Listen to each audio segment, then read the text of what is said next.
በአማራ ክልል በዘንድሮው የአረንጓዴ አሻራ መርሃ ግብር ከ1.7 ቢሊዮን በላይ ችግኞችን ለመትከል ታቅዶ እየተሰራ መሆኑን ርዕሰ መስተዳድር አረጋ ከበደ ገለጹ። በዘንድሮው አረንጓዴ አሻራ መርሃ ግብር ከሚተከሉ ችግኞች ውስጥ ከ25.8 ሚሊዮን በላይ የሚሆኑት የቡና አትክልትና ፍራፍሬ ችግኞች መዘጋጀታቸውን የክልሉ ግብርና ቢሮ አስታውቀዋል። የዘንድሮውን ክልል አቀፍ የችግኝ ተከላ የንቅናቄ ማስጀመሪያ ርዕሰ መስተዳድር አረጋ ከበደና የክልሉ መንግስት የሥራ ኃላፊዎች በሰሜን ሜጫ ወረዳ አንጉቲ ቀበሌ አስጀምረዋል። አብዮት ከፋለ ተጨማሪ አለው። በአማራ ክልል ባለፉት 7 ተከታታይ ዓመታት በተካሄዱ የአረንጓዴ አሻራ የንቅናቄ መርሃ ግብር ከ10.6 ቢሊዮን በላይ ችግኞች ተተክለዋል። ይህም የደን ሽፋን እንዲያድግ፣ የተጎዱ አካባቢዎች እንዲያገግሙ ከማድረግ ባለፈም የአርሶ አደሩን ምርታማነት እንዲጨምርና ለበርካቶች የሥራ ዕድል ምንጭ በመሆንም አስተዋጽኦ አበርክተዋል። የዘንድሮውን ክልል አቀፍ መርሃ ግብርም ርዕሰ መስተዳድር አረጋ ከበደና የክልሉ መንግስት የሥራ ኃላፊዎች በሰሜን ሜጫ ወረዳ እንጉቲ ቀበሌ የአቮካዶ ልማት ክላስተር ችግኝ በመትከል በይፋ አስጀምረዋል። ባለፉት ዓመታት በተከናወኑ ስራዎች ተጠቃሚ መሆናቸውን በቀጣይም የተተከሉትን በመንከባከብ ለማልማት መዘጋጀታቸውን የአካባቢው አርሶ አደሮች ተናግረዋል።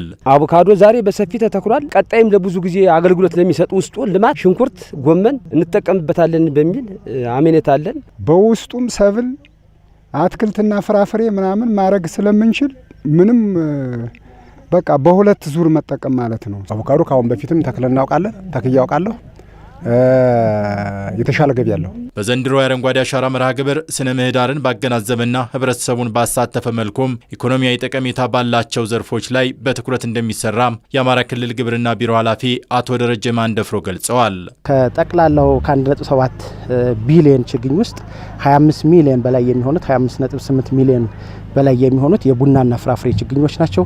በተለይ ደግሞ ይሄ የምንገኝበት ሰሜን ሜጫ ወረዳ የአቮካዶን በተለይ የሃስ ዝርያ ለዓለም ገበያ ከፍተኛ ተፈላጊ ምርት ከመሆኑ ጋር ተያይዞ ኤክስፖርትም ጭምር እየተደረገ ያለ ምርት ነው። ስለዚህ አርሶ አደሮቻችንን ከራስ ፍጆታ አልፈን ለአካባቢ ገበያና ለዓለም ገበያ የማስተዋወቅ ለዛ በስፋት እንዲያቀርቡ ታሳቢ ተደርጎ ነው እዚህ ላይ እየሰራን ያለ ነው። በክልሉ ባለፉት ዓመታት በአረንጓዴ አሻራ ልማት ከፍተኛ ለውጥ ማምጣት ተችሏል ያሉት ርዕሰ መስተዳድር አረጋ ከበደም በዚህ ዓመትም ለአትክልትና ፍራፍሬ ቅድሚያ ተሰጥቶ እንደሚሰራ ገልጸዋል። በዚህ ዓመት በዚህ በምዕራብ አማራ ቀጠና በዋነኛነት 2 የአትክልትና ፍራፍሬ ልማት ላይ የምናተኩርባቸው የአትክልትና ፍራፍሬ አይነቶች አሉ።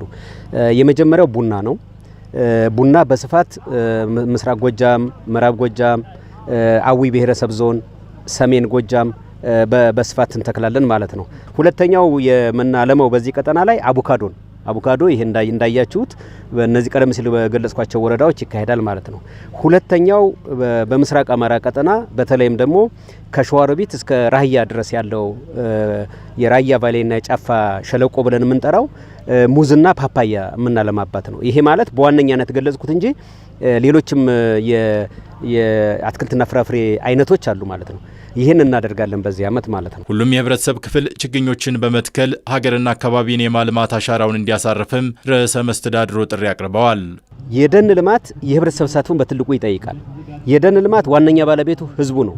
የደን ልማት ዋነኛ ተጠቃሚው ራሱ ህዝቡ ነው። ስለዚህ በዚህ ክረምት በየወረዳው በየቀበሌው በታቀደው መሰረት የችግኝ ተከላ ፕሮግራማችንን የአረንጓዴ ልማት ፕሮግራማችንን እውን እንዲያደርግ በዚህ አጋጣሚ ጥሬንም ለማስተላለፍ ፈልጋለሁ። በክልሉ በዘንድሮ የአረንጓዴ አሻራ መርሃ ግብር ከ262,000 በላይ ሄክታር መሬት ላይ ከ1.7 ቢሊዮን በላይ ችግኞችን ለመትከል ታቅደዋል። በዚህም ከ5.1 ሚሊዮን በላይ ህዝብ በንቅናቄ ይሳተፋል ተብሎ ይጠበቃል።